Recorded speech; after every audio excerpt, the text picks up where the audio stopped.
You're watching a special edition of Left, Right and Centre on NDTV. Our focus on the Congress Party's plenary, a gathering which was meant to focus attention on the 2019 Lok Sabha elections, which are coming up and which are around the corner. Now, this was the big focus at the plenary today. This is a gathering of 2,500 Congress members from across the country. It's held every 4 years. Now, the reason to focus attention is because it's the first such event addressed by Rahul Gandhi as president, and it's where he's meant to outline how he plans to revive the party, which is sliding into political decline, down to par in just 3 states. Now, if one was looking for big ideas or grand vision in his remarks, then that was missing, as he struck to a familiar theme of the Congress as the only alternative to the BJP's politics of hate.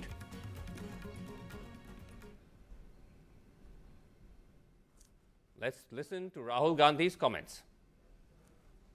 आज देश में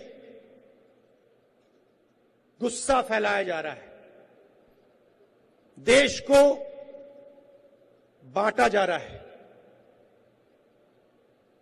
हिंदुस्तान के एक व्यक्ति को दूसरे व्यक्ति से लड़ाया जा रहा है। हमारा काम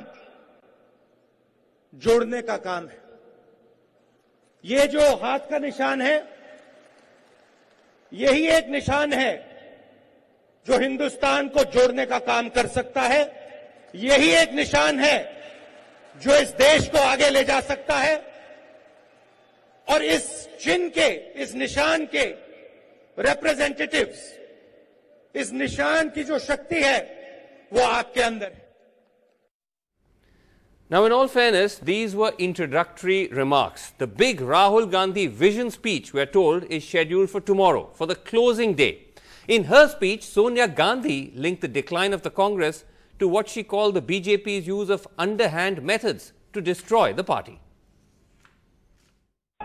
पिछले 4 साल में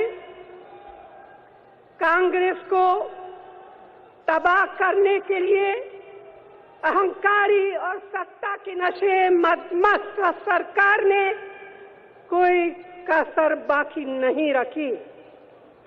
साम दाम दान भेद का खुला खेल चल रहा है, लेकिन सत्ता के अहंकार के आगे कांग्रेस ना तो कभी झुकी है और ना कभी झुकेगी। सबका साथ, सबका विकास, मैं ना खाऊंगा ना खाने दूंगा जैसे उनके वादे सिर्फ और सिर्फ ड्रामेबाजी और वोट हथियाने के चाले।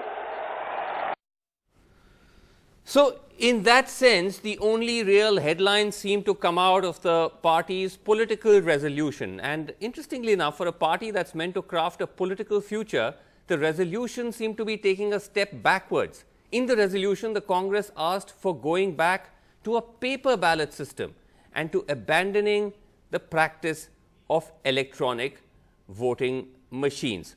All right, tonight, joining us to debate whether this is really setting the agenda for 2019 or is the Congress still struggling to find its voice. We have with us Shashi Tharoor, the Lok Sabha MP from Thiruvananthapuram, who, as he always likes to clarify, is not here as the official Congress spokesperson. Also joining us is Rashid Kidwai, Associate Editor, The Telegraph, someone who's closely observed the Congress. Neerja Chaudhary, Senior Journalist. Vaibhav Kumar, Editor, Dalit News Network, is also with us. Juhi Singh, spokesperson of the Samajwadi Party, will also be joining us, as will Sandeep Singh, author and founder of Swastik, associated with the RSS. Shashi Tharoor, let me ask you that it does say something about today's session that if one were to really look for a big headline coming out of today as a journalist, all that we could find was the fact that you want to abandon EVMs and go back to a paper ballot. Or are we missing something? Well, I think you're missing a few things. First of all, as you have admitted yourself, Vasu, the Rahul Gandhi speech was by way of an introductory speech, and the big vision, the strong messages will come at the conclusion of the conference. But what you do have today, first of all, Sonia Gandhi's speech, which was the speech of an outgoing president, but one which laid out very clearly her disdain for the approaches applied by the BJP in trying to suppress alternative voices in this country, notably ours. Yes. Secondly, you have the rather strong performance by Shri Kharge, the leader of the opposition in the Lok Sabha, in which, of course, he laid out a much broader range of issues, but covering Shashi, the entire gamut of political themes. And I would say some of us who spoke also had a forward-looking and fairly strong perspective on many aspects but Shashi, of our current polity. Okay, I would argue that you're being a bit unfair in just cherry-picking one thing. Okay, but seriously, does the party actually stand by this idea? Do you support this idea that you want to give up on EVMs? Well, look, once the resolution is adopted, it becomes party policy. But I think where we are converging is on the idea that you should have paper, if necessary, in addition to EVMs, the so-called voter-verified paper trail formula, where you actually have a paper ballot you can count in the event that there is any dispute about the EVMs. The problem, unfortunately, Vasu, and I was a big devotee of EVMs myself. Yes. The Congress Party is proud to have been in power when EVMs were first brought into this country's election system. Yeah. But the problem has been the number of stories of things going wrong. You've known about the cases in which it has been objectively verified that's true. that you press any button and a BJP vote comes out. You've known of other cases in which people have demonstrated how they can hack these machines. So we felt that given the doubts that have arisen in recent years, we do need something to double check. But Shashi, you're not talking about what are called VVPAT, or which is the paper trail system. The resolution actually says to ensure the credibility of the electoral process, the Election Commission should revert to the old practice of paper ballot, as most major democracies have done. So this is effectively calling for a scrapping of EVMs. Isn't this taking a giant step backwards? Right. Well, as we were just joking about the question of whether I'm a spokesman or not, I'm sure you'll get a spokesman who will explain the thinking. My understanding is that there have been too many questions raised about the performance of the EVMs for the party to be entirely satisfied with the resort to EVMs alone. And I do believe that as long as there is paper balloting as well, that is that the VVPAT system is tried, I think the party will be able to live with that. It is the absence of anything but an electronic number that raises concerns. Okay. All right. Your position is somewhat more nuanced than what the what the resolution states. But as you said, we are not holding you to the position of an official Congress spokesperson. But on the wider question, Shashi, of the narrative of the Congress and whether it has managed to craft something at all or is still floundering to find its voice, let me come back to an anxiety which now the party is voicing again and again. And this is to do with the whole, so to put it, the Hindu question or the secular question. Now, the resolution once again gets into this distinction between Hinduism and Hindutva. But is this again speaking to an anxiety that the Congress is continuously articulating, that it doesn't want to be labeled as a Muslim party or as a pro-Muslim party? As Sonia Gandhi recently said at a public event, that she said the BJP has successfully managed to portray us as a Muslim party, a party of Muslims, almost as an apology for why the party is doing badly.